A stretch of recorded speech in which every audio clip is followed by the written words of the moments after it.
most entrepreneurs don't know how to lead by example.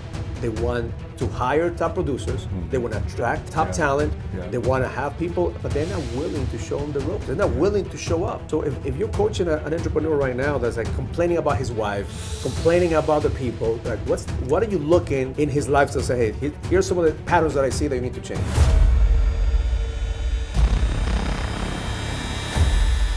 Welcome to the King's Code Podcast.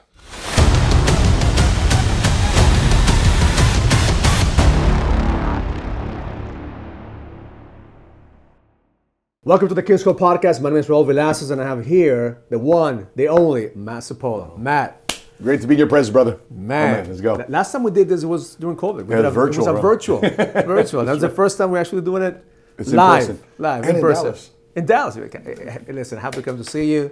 I gotta come in. I have to bring the crew. For sure. But man, I want to have some conversations about leadership. We talked about leadership. Yeah. The challenges that men are having right now when it comes to the economy. Yeah. How do you keep the queen happy? Yeah. The last one is let's touch base on the running mate. So, okay. If you get value from this content, just make sure you subscribe. Make sure you follow Matt, and let's get started. So, Matt, obviously, we're not in an economy that everything is roses and rainbows, right? We are in the middle of the storm, and it's not. I believe it hasn't even started yet. Yeah. A lot of people are quitting. They haven't even started the game yet. I call this the men in the arena. Ooh. What are some of the things that you're seeing with your agents, Yeah. with the people that you're around? Like, what's the mindset? What's the challenge that men are having right now to adapting to this new way of doing business in the market? Well, I've been in the insurance business now for 25 years. And when I first entered the business, it was during a bull market. This is 99, 2000. Everything's going great.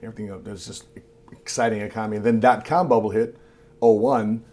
And that's when my first wave of, recession, what that meant. Last year in 2000, previous to 2001, everyone was making 80% returns, 100% returns, 125% returns. I was like, what is going on?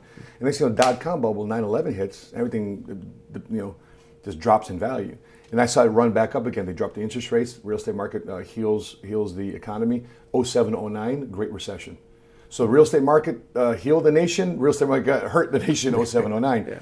And then the whole entire time, and then pandemic, 12, 13 years later. But we've been in a 14, 15-year run-up of the economy since 2009, 2010. So, and it hasn't stopped, mainly because of quantitative easing. Every time it wasn't supposed to be QE1 or QE2. It's supposed to be quantitative easing, where they're keeping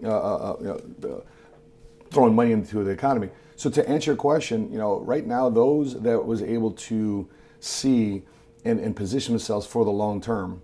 See, a lot of time people overestimate what they could do short term, but they underestimate what they could do long term.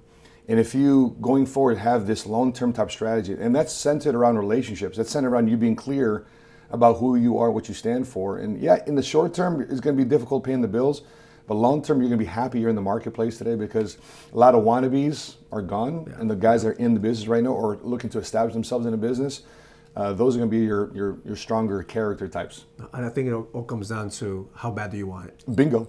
Because at the end of the day, people got into the business, whether it's insurance, whether it's real estate, whether it's coaching, whatever business you got into, because you saw people succeed, and you thought it was going to be easy. Sure. Right? I see Matt and his YouTube, I see Raul on YouTube, hey, I could do this. They realize it's not as easy as it looks. Like you actually have to bring value. You have to have a skill. So mentally, what I've seen with some of the guys is that they're doubting themselves. Yeah. They're doubting that they actually could do it. How do you manage your team? How do you keep your guys I don't believe in motivation, but how do you keep them disciplined to make sure that they don't forget why they're in the arena and what they should be worthy of being in the arena? So if you want your guys to be in the arena, you got to be in the arena. The only way to lead a team is be the man in the arena, in the trenches, low crawl, you got the knife in your mouth, and you're willing to recreate yourself. And lots of guys will hear what you say, but they do what you do. So if you say, hey guys, I need you guys to get in the gym, well, you need to be in the gym. Hey guys, you need to be on the phones. You need to be on the phones. Hey guys, you need to go out there and start building relationships. They need to see you building out relationships. So the only way I know how to really build a team is a man to lead by example. As a man leads a home, as a father leads a home, your children need to see you leading the example, or otherwise you're going to fill in that example with somebody else. LeBron James or whoever, right? They're going to find some other example to follow, gang member, sadly, right? They're going to find a man that they look up to that's in the game somehow, whether good or bad, but they need to find a man in the game. So if you're in the game, they see you recreating yourself, the next best version of you is around the corner, they're going to want to follow that. You see, in the marketplace, unfortunately, the guy who has the most money is the one who has the most position, right? I mean, everybody follows the people who have the most success money-wise, right? In a market like this, where now you're not making as much money as you were making before, now your ego's checked.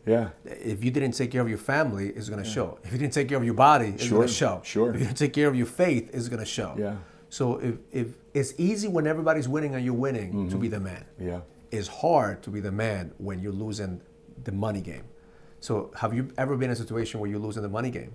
Yeah, of course. I mean, when I was, when I was building my business, and next thing you know, I was going through my own, divorce and family court, and I was put in family court there, and the irony is I owed child support, but the children were with me. So how does that work? And so I had to educate the judges on my 2 different court cases that I had custody of the kids. So and in the meantime, I was working hard, but I was making nothing because everything was just gone. But in 07, 09, I was dabbling in real estate, and I made the wrong bets with the wrong guys that had a radio show that had real estate investment. So of course you have my fair share of reversals. But it's through those moments I realized who was the big thinkers, that who really was the character people. Because I remember during good times when money was just flying, my key factors were, are you spending money now that you don't have? So once I started being around people that looked good, they smelled good, they ate good, they showed good, I'd ask myself, okay, how many, in the back of my head, I'm doing mental math. Who's paying for all this stuff? How are you guys funding and financing your operation? And one of the real estate companies, because they brought me in as the financial guy on their radio show in Chicago, and it was called the Real Estate on Radio.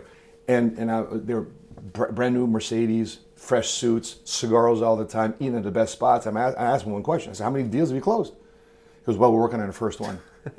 Bingo, big red flag. Because they're spending money that they didn't have because they're collecting all this money from the sponsors, and that's how they'll be able to buy it. So right that sign, I said, I'm out of here. It's funny you say that, because when I got into real estate, because I saw everybody was making money. And I thought that was the game. So I didn't know any better. So I actually started to make money. I actually started to make money because I needed to. I remember buying a $1,000 suit. I didn't have any money. I bought a $1,000 suit. I'm playing the part, but that made me feel so good to the point that I started making money. I thought I was the weakest link, but I realized I became a top producer because everybody was just pretending to make money. They were not in it for the real game. They were there just to get the accolades. There's a difference between the wannabes and the really bees. And I think this market right now, it's what's really exposing. It's exposing. And we talked about having we have a weak man economy. You say you have to lead by example. Most entrepreneurs don't know how to lead by example. They want to hire top producers. They want to attract top talent. They want to have people, but they're not willing to show them the ropes. They're not willing to show up.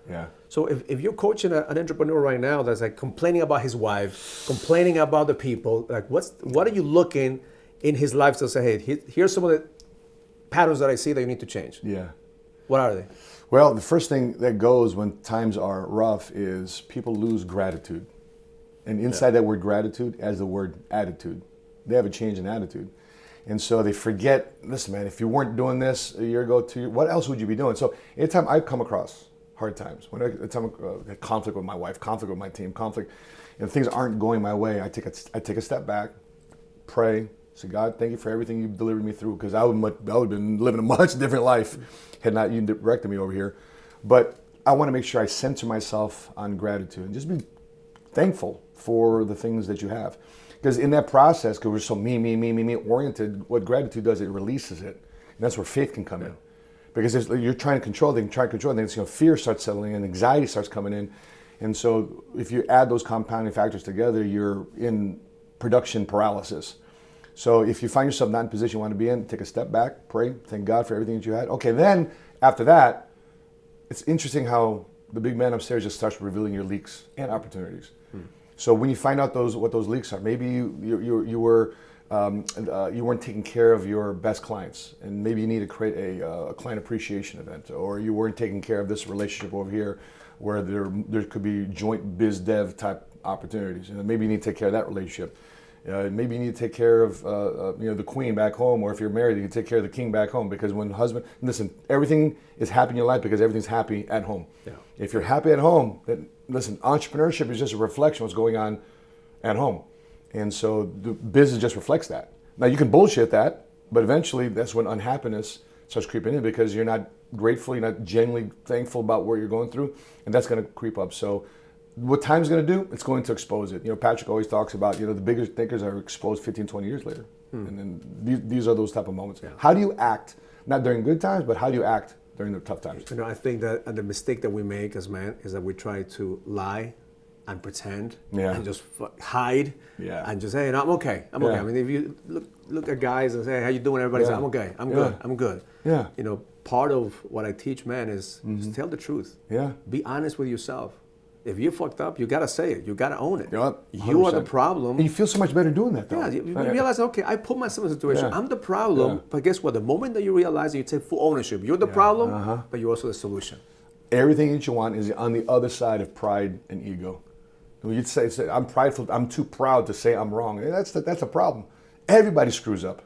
There's only been one perfect man that I know of that has lived this and walked this earth. Look what they did to him. So the standard to me is not perfection. The standard to me is, are you willing to improve? Improvement is the standard.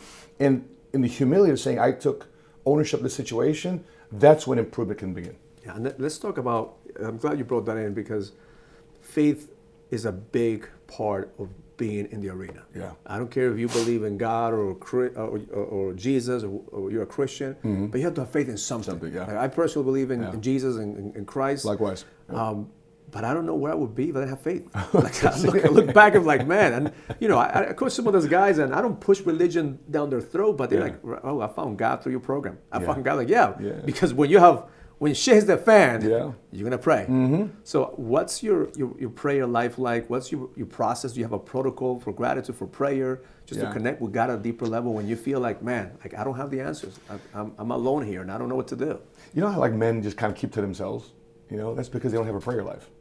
When they say everything is dependent upon me, and men are going through a lot of depression because you don't understand what it's like to be a man in this world. Well, it's like to be in a man's world. The Bible that I'm following is a man that constantly is praying.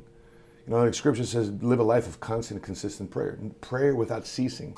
What does that mean? Just be in connection with your Creator. And that means that you got to get things from the inside out. Now you got to be careful who you share that with, of course, right? You're not going to let everybody know what's going on. It's not a status update for everybody to see. That's why you got to have your inner circle.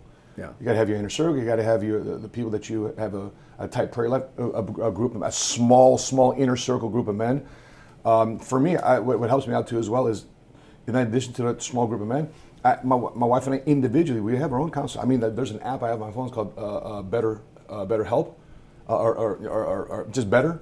Better Help. So I can see a counselor virtually right then and there, or plug into groups that they're counseling people.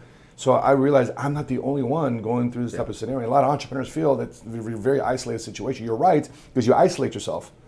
But that's why we have so much excitement when we're around together, because we realize, bro, for these next couple of days, we're together, we're sharing the same stuff, and then before we go back to our respective cities and states. But as a man, if you're able to say, okay, my prayer life, live a life without ceasing, and then seek those who are also finding that same level of vulnerability. In Hebrews it says, let's continue meeting together, so therefore we can lift up and encourage one another. That's the benefit of community too as well. One of the things that changed my approach to prayer is I realized that I was praying like a needy child.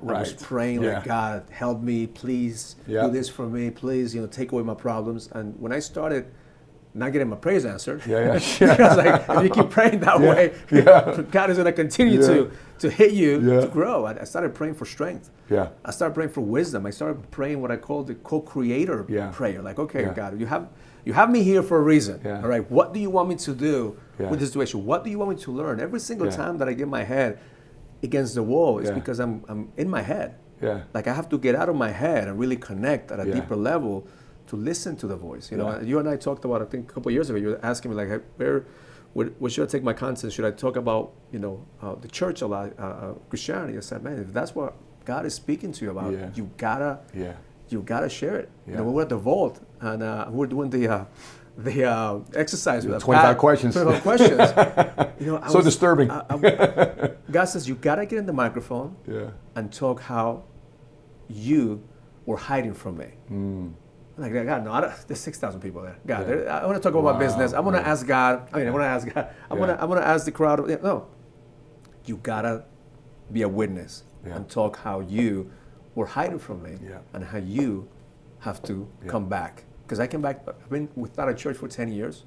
Just last year, we found a church with my wife. Amen. And it wasn't that I was hiding from God. God and I have a very unique relationship. That every single day we go sparring together. Sparring usually kicks my ass. But I never felt closer to God until I went into my journey of being a leader and teaching other men how to lead. Because that's when God humbled me. Because every single time, Matt, that I wanted to put an event, after the event, I wanted to quit. I'll say, God, this is too much pressure for me. Like leading men, what the fuck is this? I'm not nobody to lead, man. And I would hear him say, one more event, Raul. Just one more event. Just do it one more time. And I remember going back to my queen, and I'm like sobbing. I'm like, I'm done. Vivian, don't let me do this again. I'm done. I'm building my real estate company. I was making my real estate. I didn't need to be a coach. I didn't need to be a mentor. I wasn't signing up for this because I was failing in real estate. I had a real estate company that was thriving in. The calling was there. But every single time that I wanted to quit, he spoke and said, one more. What were the times in your life that you felt like, I can't do this, and then you got the call and said, you know what, you got to do it, and who was there for you? I mean, bro, it's a consistent thing in the growth cycle, right? Until you learn to mature through and realize it's part of the process. But I think for me, it was during the Great Recession too, as well, 2010, 2011. And by the way, in a recession, we do really well. It's kind of weird. During tough times for everybody else, in the insurance business, great times for us. So in the great time when everybody was hurting, I was coming through for a lot of people. I was getting burnt out. And I was like, well, what am I doing this all for? Because when everybody was getting laid off recession, and people were underwater their mortgages, and people thinking differently about their investments, the insurance business we're doing, my practice, I was one-man operation, my practice was doing really well. It was at that moment I asked myself, do I want to keep doing it like this? Because the way I was growing my business was a one-man operation. And then what God revealed to me is, listen, you're more than just a sniper. You know, you're a platoon leader, you're a company leader, you're a battalion commander. You know, you need to lead a regiment. That's what God inspired to me, because I was like emotionally and physically just burnt. And when I realized when you're emotionally burnt, is because you don't really have purpose in front of you. You're just doing it. You're just doing it for the transaction. Because if you're on purpose with something, I did a video on 7 habits of highly effective faith-made millionaires, and one of them is starting off with purpose, then find how. What do people say? Well, find how, then find purpose. No, bro, find purpose, and then when you find purpose, God's going to show you how, right? And so that's what Patrick, who led me to an interaction with Patrick earlier. He sent me a DM in 2009. I didn't respond to him until 2014. Wow. So Patrick, when he first started PHP, he sent me a message that month. And then the company grew for 5 years. And then certain reversals happened in my life, emotionally and spiritually, not necessarily financially. But 30 minutes, I sent a message to PBD. 30 minutes later, he calls me back. He's in Atlanta, going to Dallas, going to LA. And then we talk, and he recruits me to PHP. So, you know, my biggest thank you to Patrick in terms of changing my life is him to be there for other men, that when they need that call, I want to be that guy, because I'm paying it forward. Yeah, and it's funny you said purpose, because my next book that I'm writing right now is The Purpose Crisis. Okay. All the research that I'm doing right now, the reason that we have a weak men's society is because men don't have purpose. They lack purpose. And that's what happened to me. I was burned out in real estate because that wasn't my purpose anymore. It was a transaction. I was making money. It was so next level, the Edge program for me was a purpose business. But now I had to figure out how to make it profitable, how to make the game profitable, as opposed to just feeling my purpose, right? And sometimes the purpose doesn't have to be monetary, but if you have a business that has purpose, like you're doing this for purpose. You don't have to, like, I've seen you. Like, you're not doing it to cash checks. You're doing it because you want people to have a better life. That's right. That's the drive. That's a different fire. Yeah, and we added it up because of that purpose. The last 8.5 years, we put $100 million into other people's pockets because of the business. You know, forget the millions I'm making. We put $100 million back into the economy, so therefore people don't have to be dependent on government assistance, church, and charity. So that's the excitement for me, because now I'm looking at a man that can provide. Imagine you give a man economic power, how he leads his life and where he gives his praise and recognition to. It's not only himself, especially from a faith-made context. He's given his faith and praise back to the Creator that gave that purpose to him, that found him the formula to do it, in the community that was able to express it in. And then he's a part of the movement now.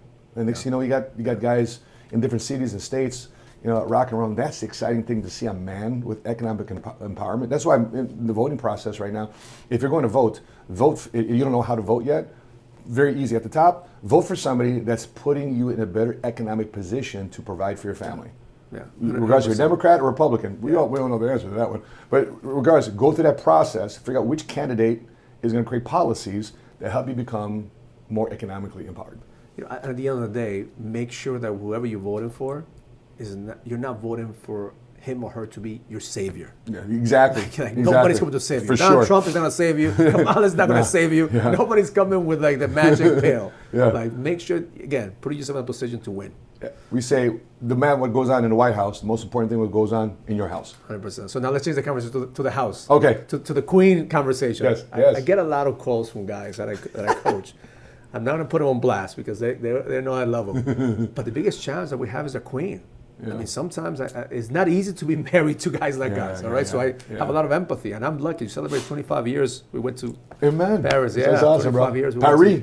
Nice. Went to Paris, we went to Mykonos, we brought the kids with us. Great time. Congrats, bro. But it hasn't been easy. It hasn't been easy. Yeah. You know, my wife and I would go back, and we should have been divorced the first 10 years. I don't know how she kept up with me, because I go back like, man, the first 10 years, I was an asshole.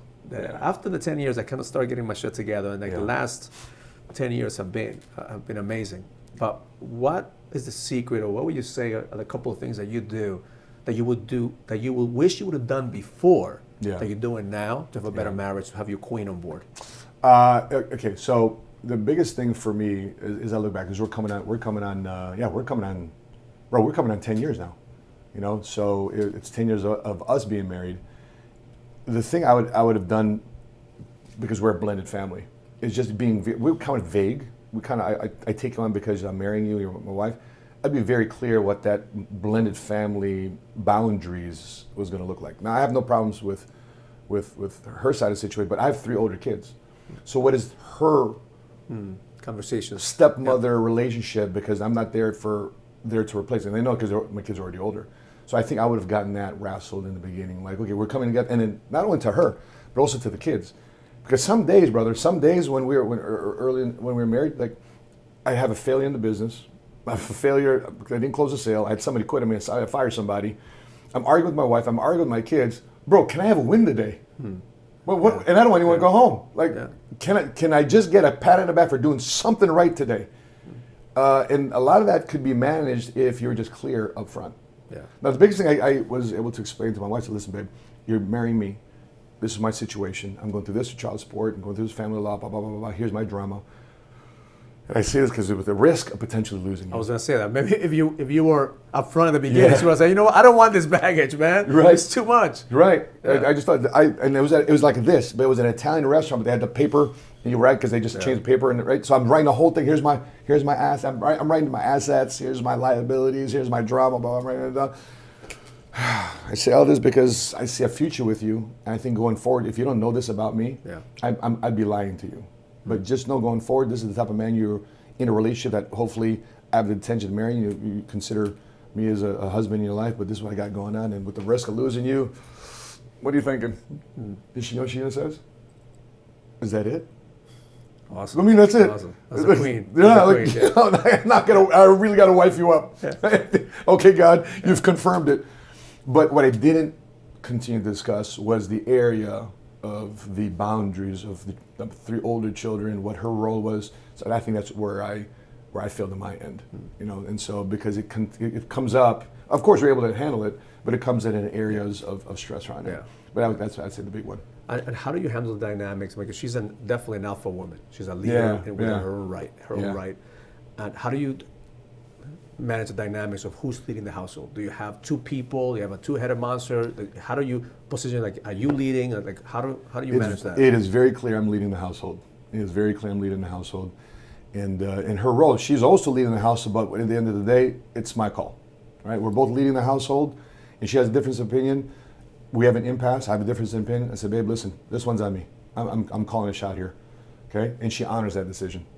Sometimes, if women listen to this, you're gonna have a lot of pissed off women. Oh yeah. The good thing is that a lot of my content is this. I'm like, man, so they understand. Like, if you're not leading the household, you have a two-headed monster. But how did you get that buy-in from her? Yeah. Because it's easy for a woman who's submissive already, who said, okay, you take care of me, you pay the bills, you take care of me. It's easy for her to understand you're the leader. Yeah. But for a woman who's like, hey, I'm bringing in money too. I'm a driver. What do you mean you're leading? Yeah. Like I'm a woman. I could be a leader too. How do you manage that dynamic? Well, but let me finish that last thought. Sometimes I take her decision a lot too as well, and I need to recognize her on that. Okay, but to answer this question here, I just open up Genesis and say, babe, listen, this is God's order. I'm just reading what God did. When man finally found out that biting the fruit of the forbidden tree was a sin, and they instantly realized that they're both naked, and next thing you know, the blessing of the garden even started coming across them, and then God was looking for Adam and Eve in the garden. I continue reading the scripture in Genesis. And guess who God was looking for? Adam. Where are you, Adam? It's not like God didn't know where he was, but who was he looking for? That was symbolic in saying, listen, of the man and woman in the garden, the man is the one that takes the leadership responsibility, even though the bone that she was taking from his rib, so therefore she could be side by side. The symbolism behind that the rib was taken from, the bone was taken from Adam's side, because that's where women should be standing. But when it comes to the leadership position, when push comes to shove, when the buck stops here, God is looking for the man to call the shot. It's up to him as a leader to say, this is your responsibility. You need to own up to this man, husband, because you didn't take your role right. And by the way, not to say that there's any difference in the woman. There's a equal position, but a difference in terms of how man is looked upon as a leader. Yeah, and I think a lot of women discount the power they have by giving the opportunity for the men to lead. Because I think women want control, so they want to control and call the shots. Yeah. But then you emasculate a man, he's going to be able to provide the life that you want. Yeah. But if the reason I believe that your woman trusts is just like my woman trusts me is because we submit to something bigger. Yeah. It's not about math. Well, that's it. It's not about like Raul. It's about something bigger. Yeah. Because like God is looking for us to say, hey, Matt, what did you do? And then Raul, what did you do? I'm like, my wife's fault. Yeah. She told me to do it, right? Yeah. It's like, no, we have to take 100% ownership. Yep. You are the problem, but you're also the solution. And that's where the prayer life comes back in. Because sometimes when I'm praying with my wife, I share things in my prayer life that she hears. I didn't know you thinking like that. Really, you thought about that? And you want God to heal that? Huh. Maybe I need to pray to my prayer life to have God heal us too as well. So if a wife sees her husband submitting, not to her, but to God, guess what it causes a woman to do?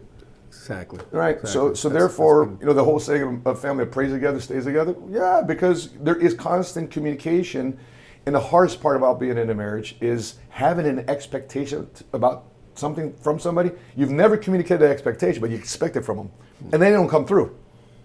And they don't come through. Then you're mad at them. Well, why are you mad at somebody? You never communicated it to begin with, but you're mad. They're not coming through with that expectation.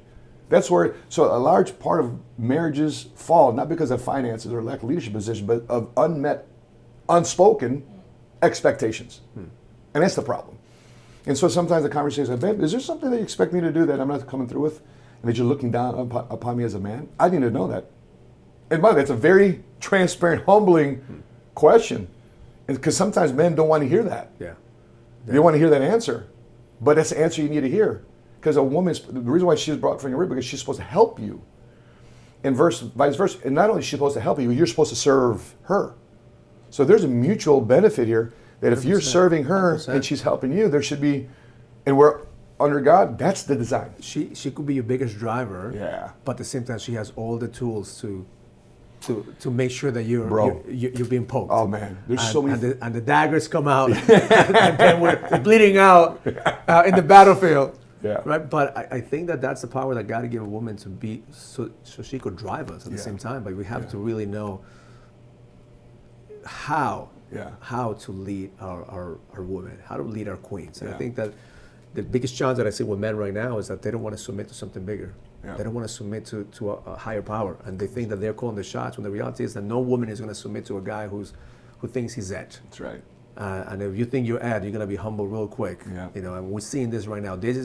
I feel like this economy and this market right now is shifting a lot of men to realize that, man, you were not in control of shit. No. You thought you were in control. That's right. But you were not in control of shit. Now you realize that, man, I made some mistakes that I need to make sure that I rectify to be able to move forward. Well, think about this. In the Bible, for the first 400 years in the Bible, there was no king.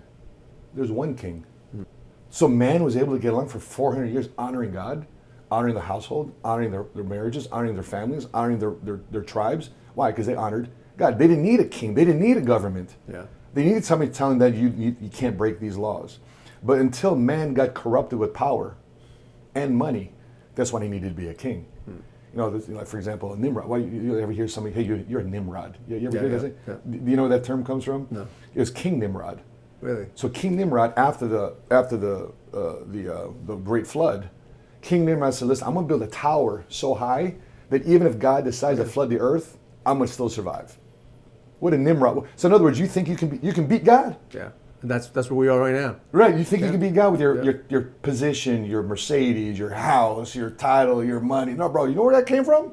It came from God. What He give, He can also take away. And so that's why I don't look at money or power, my business, as my business, my money, my wife, my family. That's God given. I'm just a steward, bro. You know, one of my very good friends, coaching client, and he's Pat's neighbor. He came out with a book recently. I recommend. It's called Not Enoughness. Okay. Like the feeling of not feeling enough that never goes away. He told me one time, Raul, like I thought I was God because I had hundreds of millions of dollars in the bank account. Like everybody looked at me like I was the guy, and I thought I didn't need God. And that's when the depression came in. That's when the darkness came in. That's when his suicidal thoughts. Great book and great story. I mean, the guy now has become a big advocate about men's health and helping men realize that the outer wealth doesn't mean anything until you have inner wealth, and really help people understand that money is not going to solve all your problems. It's just going to expand the problems that you have inside. And if you're not working on yourself, no amount of money or anything is going to fill that gap. The way I look at money is if Lord decides to bless you with money and status, power, and fame, to me that's a gift, that's a blessing. And if you don't use that gift for His advancement, then He's going to take it away. And that's when you feel isolated and dark, because it became self versus selfless. It became selfish versus selfless. When you're selfless and you're really serving other people and your intention is to drive and help other people, and even if you get rewarded finance, that's great, that's awesome. To me, money is a tool, money is a scoreboard to see how many more other people I can serve and help. 100%. So if I'm blessed with money, that tells, okay, God, that's a confirmation that I need to continue to do this, run this march, because I need to serve and help other people. That's the way I look at it. Not, I can get that jet, I can get that. Now, if I can get that jet, because I need to serve and help other people. You see, one of the reasons that I had a challenge with my previous church before, because they always had a cap of like, if you make six figures, you're going to hell. That's the worst. You have to make under six figures in order for you to be humble. Okay, then I went to another pastor who says, okay, 250,000 is the max. So all right, I can make 250. Then another one said, so I kept on switching pastors to see which one's going to bring my bracket. But I realized that that's not biblical. How are you limiting God? Exactly. There is no Bible that says like your tax bracket you're going to hell, right? Yeah. So when I started realizing that money is an exchange of value. Yeah. And you only make as much money as you bring in value to the marketplace. That's right. But it's also has to go around. That's right. So then, so it's called currency. Yeah, you have to make sure you spread around, like buy different things to help other people. Yeah. And for me, like I tell my kids, like in our household, we love you. My son just his second year in college. My daughter's last year in high school. I said, here in this household, we love you. You can't do no wrong. We're always gonna love you. Yeah. Outside of this house, nobody gives a shit about you unless you bring value. So make sure you bring in value to the marketplace if you want to get paid, if you want to be somebody. So from that perspective, I think they're going to be okay. I think they know that nobody's going to give them anything, so they have to work hard for it. Yeah. Who was that person in your life that taught you that you have to bring value, or that made you believe that you have value? Well, it's a combination of the Marine Corps. And I didn't understand it growing up, but really my father, for the lack of words he ever shared with me, is really him. I mean, my whole entire adult life, maybe one or two paragraphs were ever exchanged between he and I. Me growing up with my father, I would say my father was very present, but also at the same time very absent. The only time he ever opened his mouth up to me was when I was screwing up. But it wasn't about the birds and the bees, it was how to process issues, it wasn't about how to look out for things in your life, it was how to handle bullies, and there was never that. If he saw me doing something, he just reacted to what I was doing. Now, I recognize, and I've healed and I've forgiven my father. I accepted him for who he is. I've humanized him because, hey, listen, he's just a man just like I am too as well. So I've forgiven him for that. And I love my dad even more so because I see now how he's attempting to fix a lot of that. And I respect him for that. But that was my father. He said one thing to me. He said, listen, nobody owes you nothing. If you've got lungs filled with air and you woke up today, that's all you need. Yeah. Right? And then the second thing he told me is like, be careful what you agree to. Be careful what you promise, because now you got to come through. Because that's going to be your reputation. And those two things he showed me my entire life. It made the most impact. And I didn't recognize it until I was older in life, raising my own children and serving in the Marine Corps. My first conversation, my first phone call I was able to have in boot camp, because we weren't able to call nobody. It was my 3rd month in boot camp. And they're like, all right, you guys, 2 o'clock in the morning, you guys are working here. You guys want to make a phone call? Because we're at the chow hall. I said, listen, I'll turn over here. I want to see you guys make phone calls. So I call home, I call my dad, 3 o'clock in the morning. He picks up the phone. I say, Dad, listen, I got 60 seconds on the phone. All I got to say is thank you. Thank you for being hard on me. Thank you for being tough on me, because you're the first person I appreciate here in boot camp, because this is a breeze compared to how you raised me. This is like, everybody's crying. I'm having a blast. Matter of fact, I wish I could record this comedy in here. I just want to say thank you, Dad. And I told him, I've never heard him say I love you. I told him, Dad, I love you. He goes, Wow. Wow. Isn't that crazy how like our relationship with our parents, with our father especially, like it changes everything. 100%. I think that's why right now, I think I heard some statistics that 47% of kids grow up with a father in different multiple households. And my father passed away right after COVID. He had muscular dystrophy.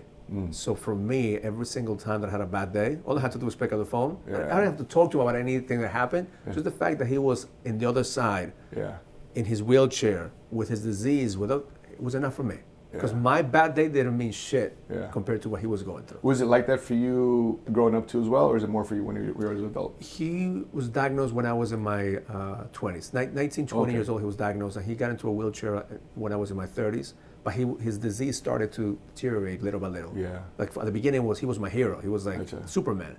But then what changed my life was when we went to a doctor, and he said, your dad has muscular dystrophy. He's going to die young. He's going to lose his strength, and you're going to have to take care of him. Wow. And I went to translate that to your dad because he didn't speak English. Wow. So imagine 19 years old telling that to my dad. You know what dad said? These doctors don't know shit. Let's go back home. They don't know anything. So he just brushed it off. And the doctor says he's going to be in a wheelchair in the next 2 to 3 years. He wasn't in a wheelchair until like 10, 15 years after. That's right. Because he didn't believe it. He didn't believe it. He just he was a mechanic. He worked the cars. Yeah.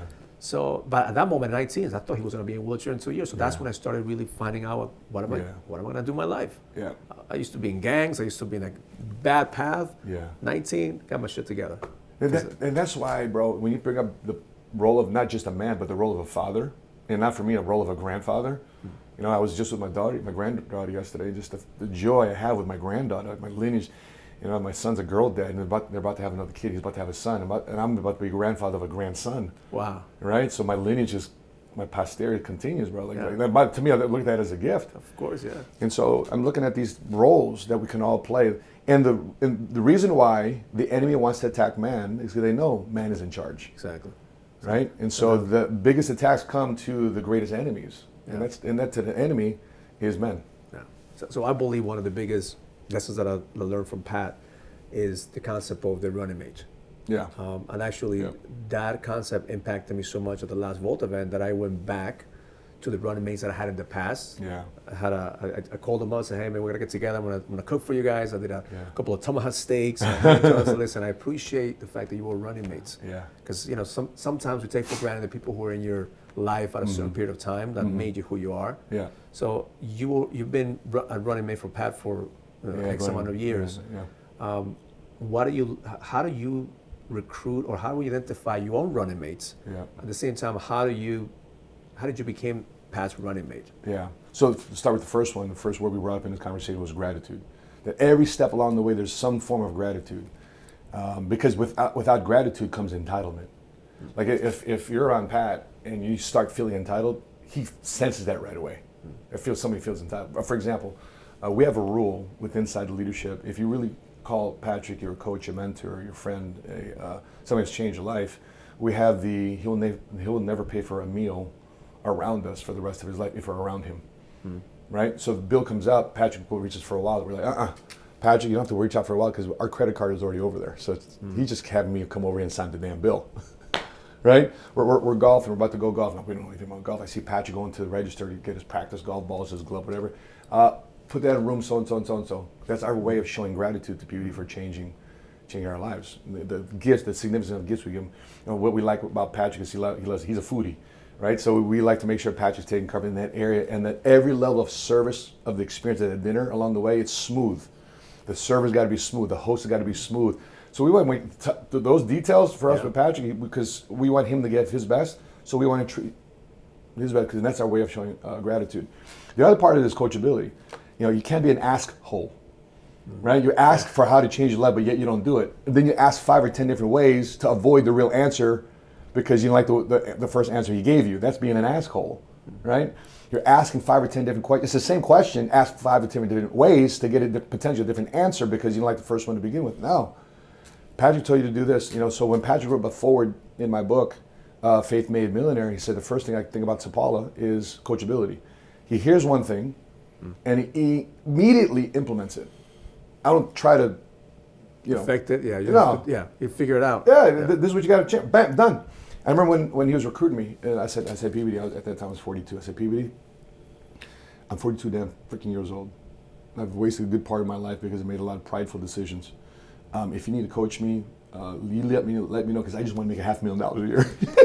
To me, that was the big life. If I could just make $500,000 a year, change my life, I promise you. That's what the pastor told you. Over $500,000, you're going to hell. Right? I'm $500,000, you're good. Yeah, because my mindset, bro, $500,000 a year was surpassing that, and it's a different level of lifestyle. But that was, and Patrick was listening to Sapaula. One thing you got to know about me, I'm not afraid of coach talent. So Patrick was unafraid and extremely confident in terms of coaching guidance and his values and his principles and his philosophies to get us to the next level. Because he was not fearful about getting up and working every day. So the reason why people worry, here's the reason why people worry. People worry about their business and the success of the business because they know deep down inside they're not willing to do the work. That's not PBD's problem.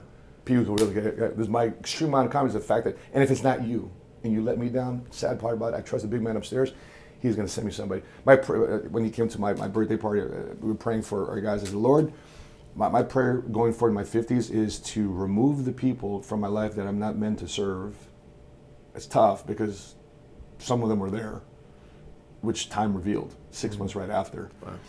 I'm sorry, 60 days right after. But replace them with people that I am. Wow. So remove those I'm not meant to serve, but replace them with people that I am. Guess what? God answered that prayer. And I think and I got that from just watching Patrick, because I've seen so many people stab Patrick. He's changed an absolute life. And then that's the way you treat Patrick. You're not an asshole. You're an asshole. The guy changed your life, and you say that on stage. You changed my life. Then that's the way you talk to him. Mind closed, the text message you send, and the social media posts you put up. You're online bullying. Really, dude, get out of here. Get out of my face. You're offending me now. I'm offended on behalf of Patrick. Yeah. Right. So that's the other area of coachability. And the third one would be finding a running mate is somebody that protects your back. They got your back, not in front of you. Like, I want that person talking smack about me in a good way to other people privately. So it's what you say behind people's back. So a running mate talks about who they got positively, small groups, not in public, behind other people's back, and that gets back to the right people. But I can go on and on with these I love types of running mates. What I'm hearing from you is that in order for you to be a running mate for somebody, you have to know that he has the confidence and certainty that he's going somewhere. Yeah. Because if Pat didn't have the certainty, like, he wouldn't be able to recruit you as a running mate. So what was the thing that for you decided, you know what, I'm gonna follow this guy? Like, what was it like? Man, I'm gonna fight to become his running mate, to raise my standards, to make sure that I earn his respect. The other one area is because he was always recreating himself. So, for example, he first recruited in 2015. That October, he launches a video, Life of an Entrepreneur in 90 Seconds. Boom! Instant viral hit. And he launched at my birthday. Right? Not for my birthday, but he just launched it on October 31st, regardless if it was my birthday or not. I just remember because we were trick-or-treating. And I saw this video get posted, 10,000 views. Wait a minute, how do you get 10,000 views? You only got 2,000 people following you, PBD. Must be a good video. I go trick-or-treating, we come back, 80,000 views, 100,000 views. The next morning, 2 million views overnight. Wow. The valuetainment, the PBD brand exploded on trick-or-treat, right? With that being said, you know how long he brought up that video? For about maybe a day or two. You know why? Because he had 5 or 6 other projects going on. When's the last time we talked about life and entrepreneur? I probably haven't. Some people haven't even heard about that. But what are we talking about now? PBD podcast, your Valley David, this interview, the gangster video, the gangster interviews. Yeah. Patrick kept reinventing himself. He kept leveling up. He says, listen, once you're at the top of this current level, you're introduced now to the bottom of your next level. Once you're at the top of that level, guess what? You're introduced to the bottom of your next level. Once you get to the top of that level, guess what? You're now introduced to the bottom of your next. So you're just constantly recreating. You know, there's this Olympian, what's her name, Sydney McLaughlin. Right? I have so much respect for her. Not only is she a Christian, not only is she faith-based, not only is she married to her husband, Levrone, last name is Levrone, but she's beaten her previous best 4 different times. But it wasn't just a previous best, it was a world record. Wow, wow. So she beat her previous best, which happened to be a world record, not once, not twice, not 3 times, 4 different times. She's competing against herself. She's her own biggest competition. Like what is her motivation to beat her personal record?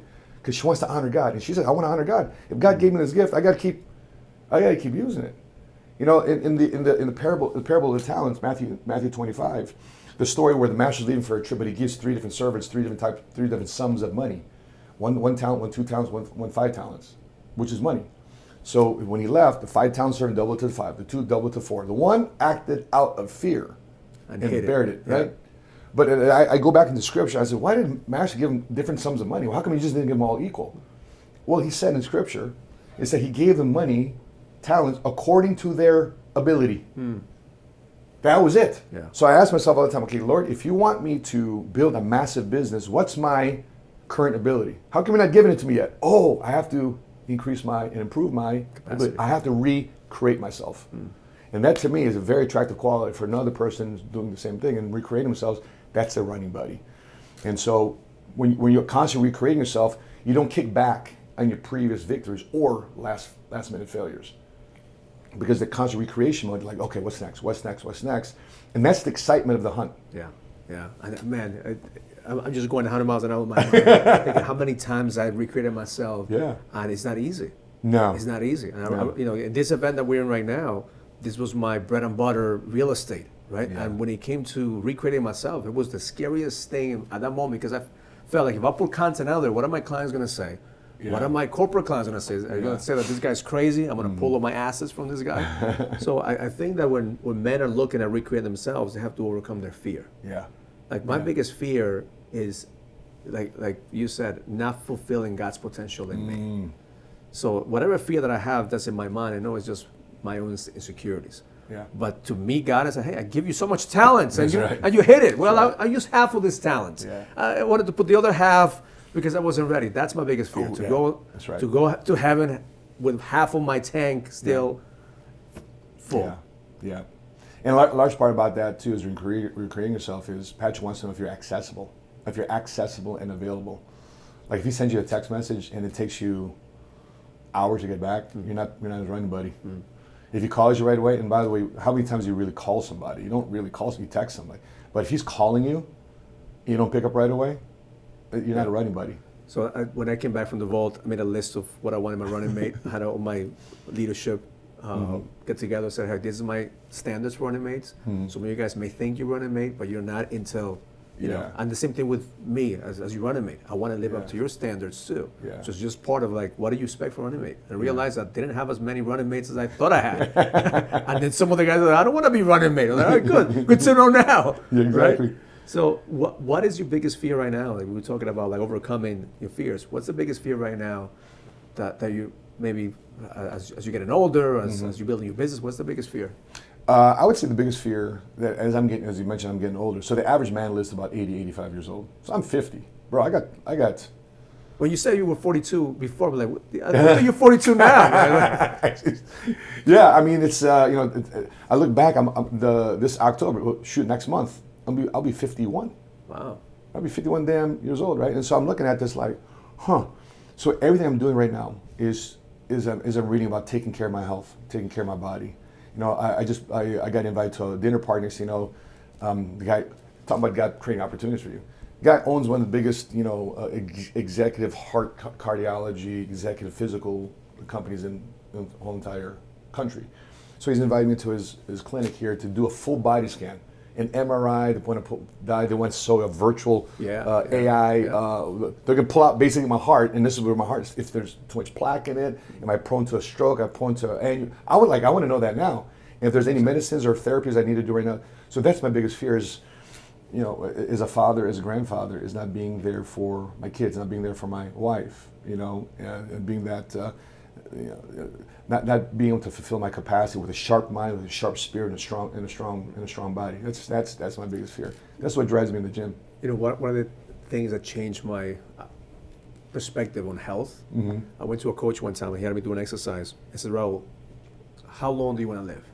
I said, what kind of questions are that? I'm talking about the next, show me a strategy for the next year, right? Let's go 10 years. Let's talk about how long. I said, what's your age? Like, how long you want to, just give me a number. I said, 100. It's all right.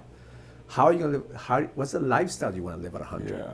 Like, how do you, so he started to make me think. Yeah. So then he started working on me. And then after the next, I should see him every 6 months. The next 6 months I went to him and said, all right, let's work on how long you want to live. Yeah.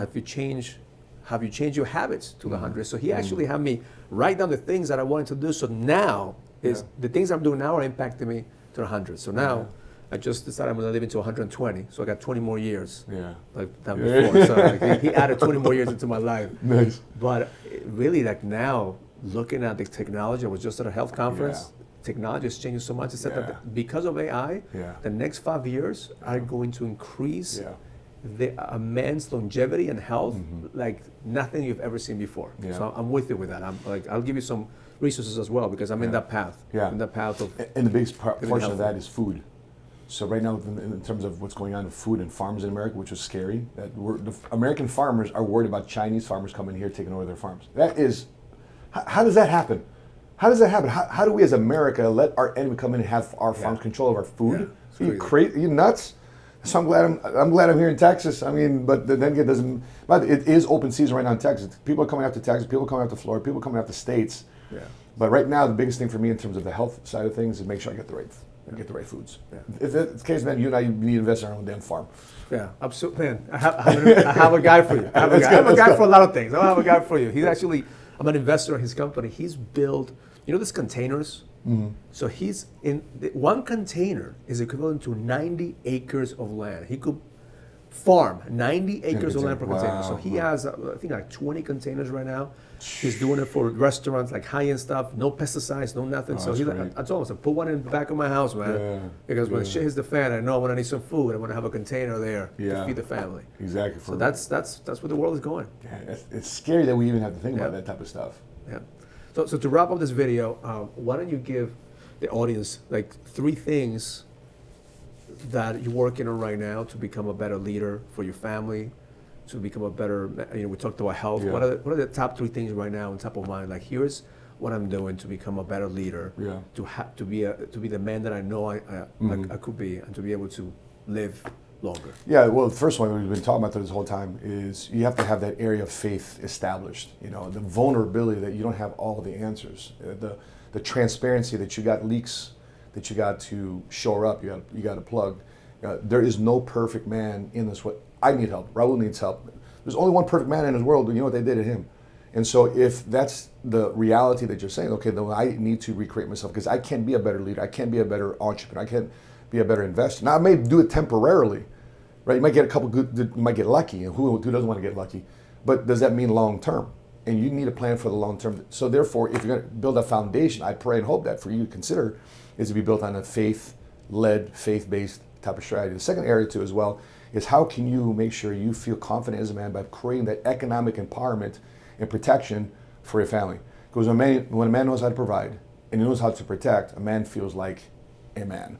And a strong man, by the way, you show me a strong man, I'm going to show you a stronger household, I'm going to show you a strong wife, I'm going to show you strong, confident children, and that just continues with inside the network that person is a part of. So if you have economic empowerment, I don't know any other way for a man to feel like a man outside of being strong in his body, strong in his faith, strong in his finances, strong in his ability to provide. The third thing I would also say too as well is that if you are planning, what is this all for? Finding out what that purpose. Sometimes people say, by the way, you might be in the wrong industry, you might be in the wrong company, you might be in. I was just talking to a guy this morning that even with inside his companies, he's looking for entrepreneurs that start their own business. So you might want to be able to stick up and stand and listen. I really felt led to be here because my skills and abilities and relationships had led me to this conversation. But I've kind of, if you're seeing yourself consciously trying to not grow and not expand on that relationship or that opportunity, it's kind of a sign. It's kind of a sign that maybe I should scratch this itch that keeps showing up because there's other blessings around the way. And sometimes people fear that because that means my current bills are here, but that means if I start something new, my expense will be down. That might be the necessary process for you to get to the next level, even though you have to take a step back. That one step back might be 4 or 5 steps ahead. And again, don't underestimate what you can do long term and overestimate what you're doing short term. So that's where, again, back to the faith component. Because if you're operating in a spirit of faith, you see that, you identify that, that's an abyss you can hurdle. So those 2 things. Love it. Thank you, brother. Appreciate you. I appreciate you. My biggest takeaway is the power of reinventing yourself. There you go. Is a reflection of your purpose. Yeah. If you are driven by purpose, nothing's gonna stop you. Come on. Appreciate you. Make sure you like, comment, and share this message and follow this man. Learn it, live it, experience it. Love life. The edge, baby. That's it. 2 claps. Let's do the one. 2 claps. Next level. Okay, Next level. All right. We do 2 claps and Ric Flair. Yeah? Let's do it again. 2 claps. Next level. There you go. Next level. Let's go. If you're ready to find the edge, go to kingscodebook.com to get the latest copy of my book, The King's Code. This book will help you find the clarity, the certainty, and the purpose that you need in order for you to lead with power. Go to kingscodebook.com and find your code to the edge now.